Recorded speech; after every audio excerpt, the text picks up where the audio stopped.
Hello, happy Friday. I'm gonna do a quick video on some meal prep tips as we head into the weekend. I know a lot of us do our meal prep on either Saturday or Sunday, so I'm gonna go over some tips and things that I like to do every week to ensure that I have a successful meal prep going into a successful week. So, first things first, your grocery list. What are you gonna get? Don't wing it. So come up with your menu ahead of time. Stick with my rule of 3, which is picking 3 proteins, 3 carbs, and 3 vegetables to rotate through for your lunches and dinners, and then have your breakfast staples. So your proteins could be salmon, chicken breast, and ground beef. I usually stick with like 1 fattier meat and then a leaner meat, just to kind of have that balance with my fat macros. So this week I did 93.7 ground beef, and then obviously boneless skinless chicken breast has no fat or very, very minimal fat. So and then my staples for breakfast, I always have 3 dozen eggs and a ton of egg whites. I always have the Kodiak cake mix, different kinds of English muffins. I have a cinnamon bread that's kind of my go-to. And then like a breakfast meat, so like a turkey sausage and turkey bacon. If you are vegan, just disregard this video because I talk a lot about meat, animal sources of protein, so you can either not listen or just replace my suggestions with vegan options, vegan meat substitutes. And then carbs, this week I did golden potatoes that I'm going to chop and dice for breakfast potatoes, and then rice. I like a jasmine rice. You could do brown rice. And then the third, I have a gluten-free pasta. Not that we're gluten intolerant, I'm just playing around with different pastas that have different macros. So this one is like a gluten-free rotini, I believe. So those are my 3 carbs: the pasta, the rice, and then the potatoes. And then my vegetables, I have a mixed salad, like leafy green and purple salad mix. I have green beans, fresh green beans, and fresh broccoli. So I can just steam those, make it super easy. So once again, the rule of 3: 3 veggies, 3 carbs, 3 sources of protein, and then always have your staples around your house for additional fat. So that could be your nut butters, nuts.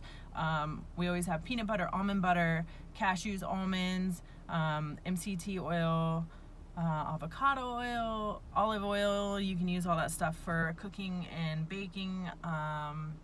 And then obviously like fattier meats, your 90-10 meat, your 88-12, even 93.7 is a little bit higher in fat. And then salmon, so you're going to get fat through meat, but if you need direct sources of fat, those are going to be your nuts, your nut butters, your oils. So just have those on deck in case you're a little bit light on your fat macros. You can add, some olive oil, coconut oil, whatever.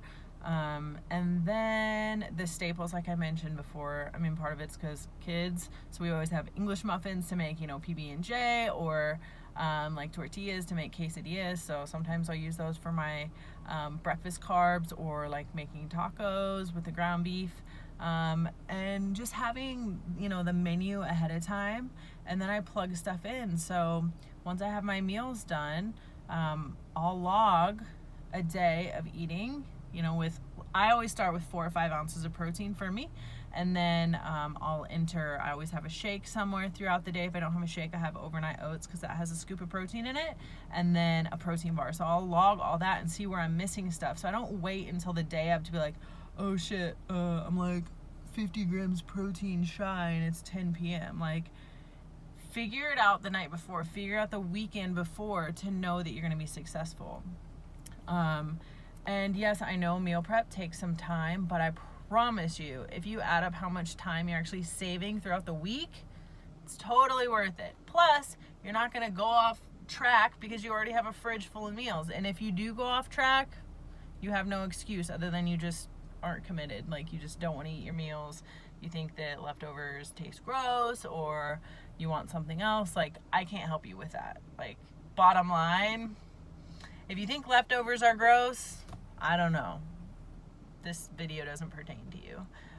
Everyone keeps asking me about flavors, like what to flavor their food with. I use lots of seasonings. I don't I don't look at the salt content because I'm not adding just like straight up salt to everything. So if a seasoning like taco seasoning is salty, I put Creole on my potatoes. I know that's pretty salty. It's like a salt-based seasoning, but I haven't seen any like lack of results from using it. I think there's bigger things to concern ourselves with than the sodium level in a seasoning. I think that's the least of your worries. However, when it comes to like marinades, I don't use teriyaki typically, and I don't use a lot of barbecue sauce. I'll occasionally like measure a tablespoon of barbecue sauce if I'm really craving it, but I'm not going to do like a crock pot chicken like soaking in barbecue sauce. Like, you're screwed. Other than that, hot sauce, salsa, onions, peppers, nature's seasonings and spices, jalapenos, serranos, garlic, hot sauce, salsa. I'm gonna say that again. But yeah, you know, I don't put too much into it.